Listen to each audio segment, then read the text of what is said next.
Ədəbiyyat fənni üzrə 62-ci sualın izahına baxaq. Səhv fikirləri seçin. Müxəmməsin orta bəndlərinin qafiyə quruluşu rübai ilə eynilik təşkil edir. Müxəmməsin orta bəndləri B, B, B, B, A beşlikdir bilirik.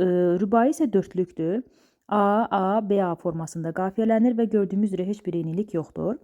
Dram janrında olan əsərlərdə gülüşə səbəb olan məqamlara rast gəlmək mümkündür. Bəli, dramda az da olsa gülüş doğuran məqamlar ola bilər.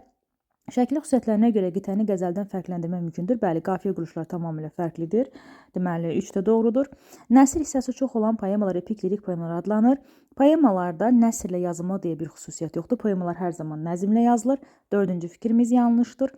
Remarkanın nəzmlə yazıldığı əsərlərdə dialoqlarda nəzmlə yazılır. Bilirik ki, remarkalar dram əsərinin nəsrlə və ya nəzmlə yazılmasından asılı olmayaraq hər zaman nəzmlə yox, nəsrlə yazılır. Deməli, 5 də yanlış fikirdir. 1, 4, 5 D variantı doğru cavabımız olacaq.